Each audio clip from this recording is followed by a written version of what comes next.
Can you dig the digits, buddy? I can dig it. You dig Thanks it. everyone.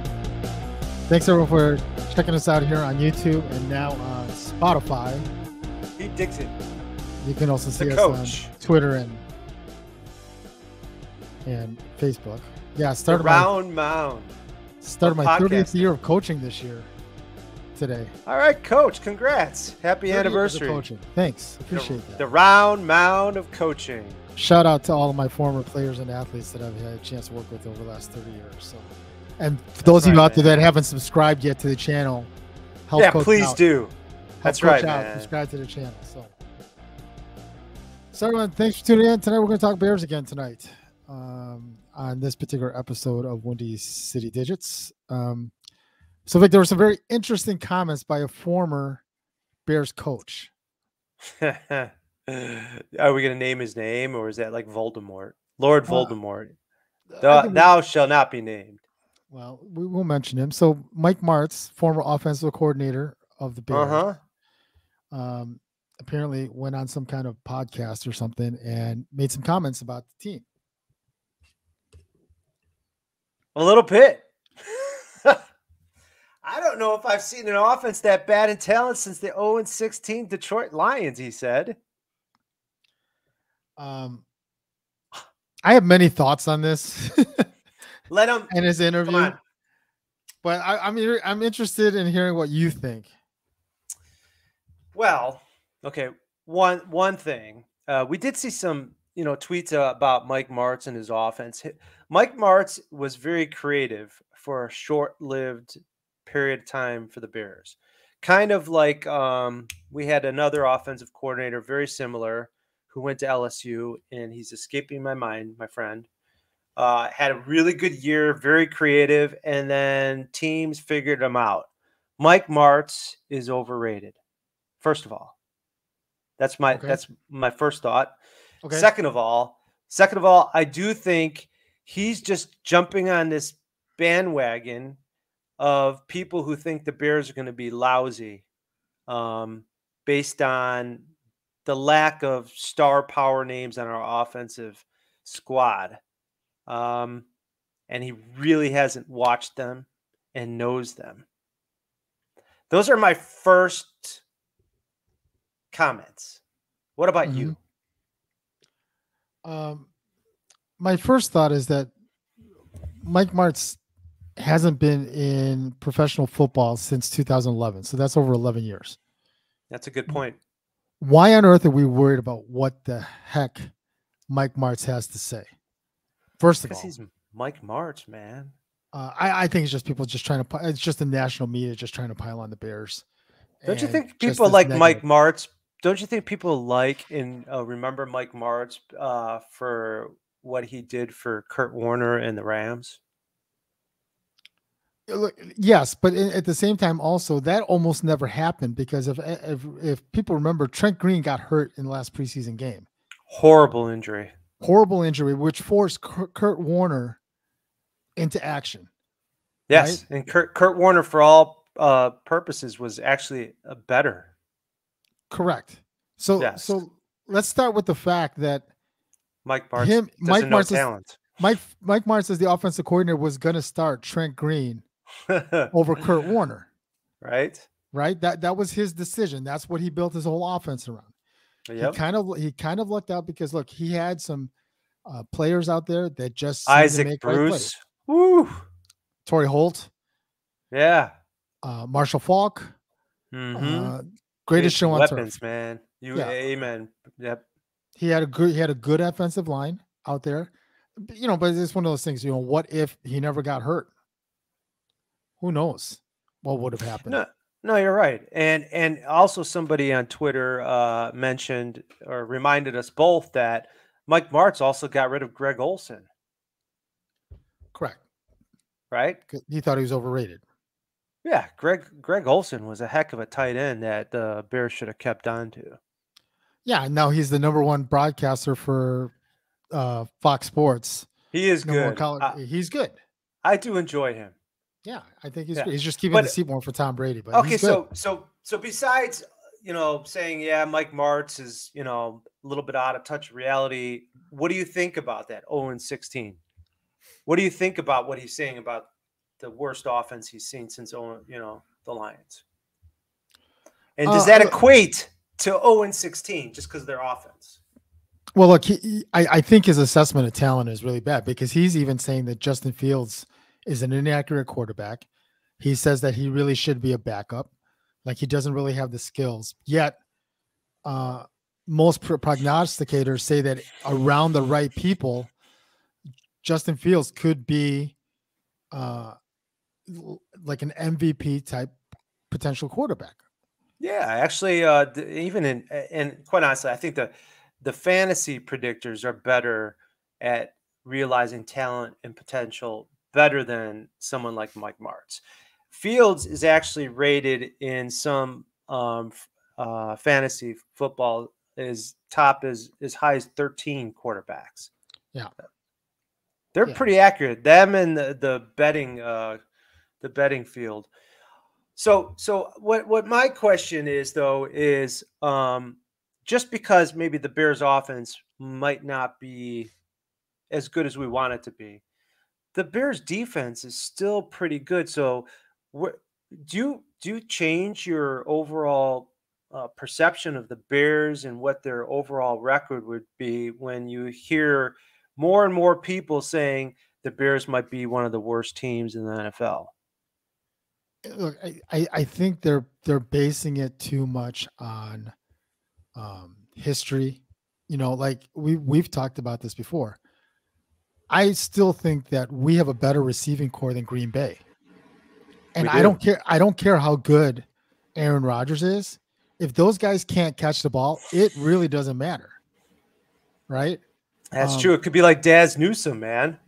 Oh, right. Is that too soon? Too soon for you? Too soon. It's a wound, Carl. And Jared Goff is still the quarterback last time I checked in Detroit. Right?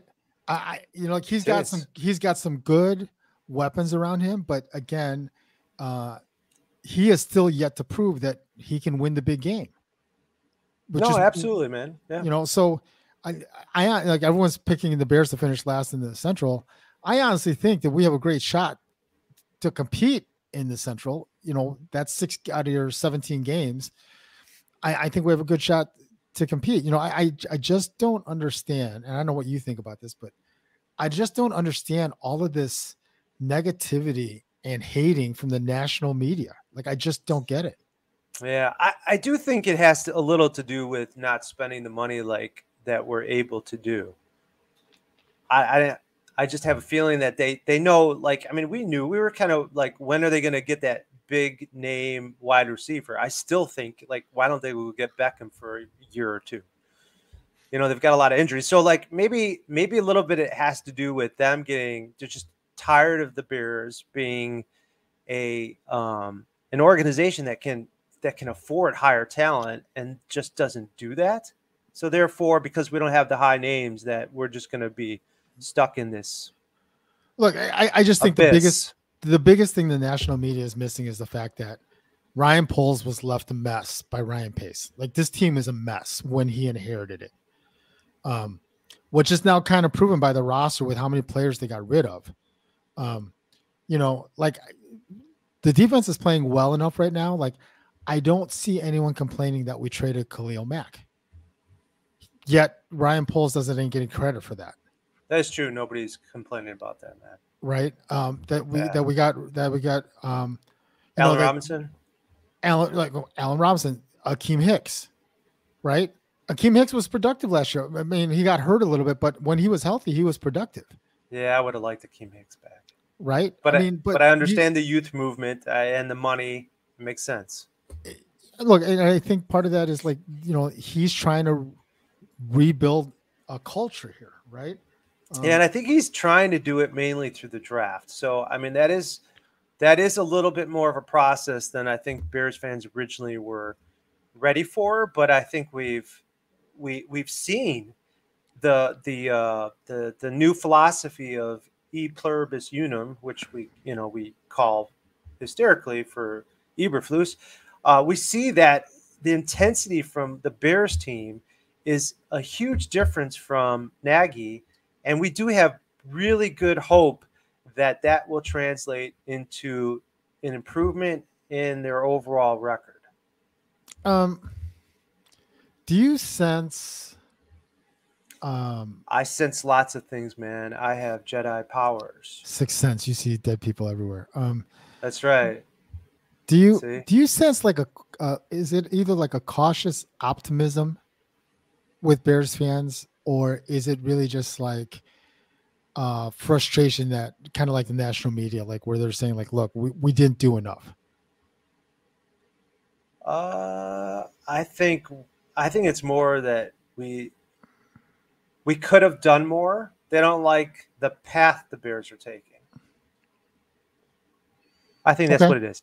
But I think fans are I think most fans, the majority of fans that really know football and know how you build a team are liking what Poles and Eberflus is creating right now. I think we do. There's times when I doubt it and I'm frustrated, but it's worked out. Look, I look based on the first two preseason games, right? I like the product that we're putting out on the field. Yeah, me too. And time will tell whether that improves or not in the regular season. So, yeah, I mean, look, it's not like the starters have played a whole lot. It's not like a lot of the guys that we hope to start and hope to have an impact have played a lot. yeah, at this point, right? Fields has had very limited action. The offensive line is still trying to figure it out, and without Lucas Patrick even playing a snap yet. I know, right? So what are you looking forward to in the last preseason game, man? Well, look, I want to see more of Justin Fields kind of take charge of the offense. I would love him to be able to call some audibles at the line. Yes, right. Hallelujah.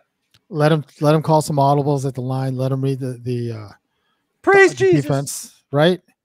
And I think more like, Eberflus has talked about this, like the whole game day operations. Like I want that to continue. Like, keep it a clean game, minimal mistakes. We're not shooting ourselves in the foot. They've got to do that. Yes. Yeah, plays are getting in early so that Justin can get the line with like 20, 15 seconds left, and he can make his reads. Getting the right personnel in on time, and also them knowing, like we've talked about this before, where they know like, okay, it's 3rd and 4 right now. If we get to 4th and less than 2, what are we doing? Hey, I'm just going to interrupt you just to say you are en fuego. Thanks. I appreciate that. You double dribble? Did you ever play double dribble? I play double dribble all the time. So double dribble, when you're just pure hot, man, and you just can't miss. You could take a shot from full court and it's still got that flaming basketball. It goes into the hoop. Coach Carl's in fuego right now on our podcast. You actually got the wrong game. I do not. It's NBA Jam. No, it's not. It's double dribble. He's on fire. Boom, shakalaka. No, well, that is true, but double dribble goes, he's in fuego. All right, well. All right, so I totally agree with you with what we want to see from the Bears. I mean, that was like spot on. That was excellent. But I'm hoping that Fields actually, they said 25 to 30 plays. I'm guessing that's a half. Well, hopefully it's 2 long drives and that's it. Oh, would that be nice? If that was the case, that would be just a shot of confidence our whole offensive line, our whole offensive team needs. I think our defense has shown like great strength so far. So if they can continue their intensity, their secondary, and I think the running game is what I'm more concerned about still with the Bears. Can they stop the running game? Look, I think the defense has done quite a bit, right? And we've talked about this in our last live stream, that it'll be fun to see the starting linebacker core all together in at the same time and seeing what kind of impact they have, especially with Roquan being out there. And so far, the reports are that since Roquan's been out in the practice field, like he's lighting it up. Like, yeah, they said that on the first play, he shut somebody down in the backfield. Yeah, they're showing that like he's proving why he's the best player on the defensive side. So if with him and Muhammad out there and Morrow, Well, like if and those three guys, that's true. Hey, you keep on going, man. I think you got Robert Quinn, 100 sack guy in his career. If he could be in the teens, I don't care 18, but give me 10, 11 sacks. You got two new rookies out there. Eddie Jackson hopefully gets revived, and supposedly this kind of defense is what Eddie Jackson thrived in when it was Fangio's defense. mm-hmm. So there's a lot of promise that our Bears defense will be in the upper half of the league, and if that's the case, we still hold to our promise that the Bears will win between 8 and 9 games. Let me ask you this question. Mark our words. There Do will you be no new taxes. do you think Eddie Jackson is the wild card? Like as Eddie Jackson goes, that will tell you how good or how bad our defense is. That's not a bad. Well, no, not necessarily. I mean, even if Eddie Jackson plays, let's say, average, and you still have the two new guys, Gordon and Brisker, and they're playing at a high level. Or I don't know if that's true, but if Eddie Jackson is the Eddie Jackson when he was with Fangio, man, that defense is gonna be hard to beat. Look, okay, so like if you get the Eddie Jackson from like let's say when Fangio was here, or you get the Eddie Jackson last year where he's getting beat on every single play and he can't tackle anybody. Oh yeah, that's a big difference, man. Yeah, if it's that, yeah, then we might be a little bit in trouble. So like, well, that's what I'm saying. Like, do you think? Yes. Okay. Yes. In that scenario, yes. I mean, if it's a weak Eddie Jackson, yes, we could be in some trouble. So do you think that could shake the whole confidence of the rookies too? I think put a lot of more pressure on them. Do you think Brisker and Gordon are enough to overcome and to cover up any mistakes that Eddie Jackson makes? I don't know that yet, man. Okay. I don't know. That's kind of too early to tell. I mean, we've only seen Gordon play against competition one game, and even that, he kind of looked a little rusty. So I'm not sure about that. I mean, that's a lot to expect of two rookies. If they do, hey, that's awesome. We'll still be. I still think our defense is going to be better than it was last year, so that's good. Well, and it doesn't hurt that we play the weakest schedule. And I think that's Mike Martz did not think about that when he said that stupid comment. Yeah. So I think we need to revisit that and see what's going on there. So yeah, let's get Mike Martz on the show. Yeah, let's give him a call. Let's see if he's able to come on. Let's see his schedule. You know what? You know why? We just ripped him, and while we're at it, why don't we call Dick Geron and Mark Trestman, and maybe Brian Greasy, and see if any of those guys are available. Some of our past offensive coordinator, Adam Gase. Adam Gase is the one I was talking about. That went to LSU. Yeah, Alice Gase. Yeah. Adam Gase. Let's give him a call and see what he thinks about Justin Fields in this offense. I think it's a great idea. I'm willing to bet that Luke Getsy has that pinned on his bulletin board in his office. Like that's 16? gonna. Oh yeah, I'm sure he's got that quote. Like that graphic that we had up, I'm sure he's got that posted in his office. Man, I hope the Bears come out like revved up against the 49ers, man. Because we both have that as a win. Yeah, I think it's going to be. I'm still confident it's going to be a win. But I'll say this before we end the show: if Luke Getsy comes out there with the play sheet and it's got the words "BU" on the spreadsheet on the chart, I'm taking that thing and I'm ripping it up. Like that's it. I'm giving up on the offense right away. BU. So, well, everyone, thanks for tuning in for this particular episode, both on YouTube and on Spotify. For those of you listening on Spotify, we do appreciate it. If you haven't chance yet, subscribe to this channel so you get the future episodes just downloaded automatically. Everyone else on YouTube, if you haven't had a chance yet, hit the like, subscribe, hit the bell again if you're notified on future episodes. Also, check us out on Twitter and YouTube. So, thanks everyone for tuning in tonight. We do appreciate it. We are going to go. We are hoping to go live on Saturday after the Bears game. One of us. Yeah. We'll see. Or two of us. One of us will be there. So watch for us after the Bears game. So peace. Love. And digits.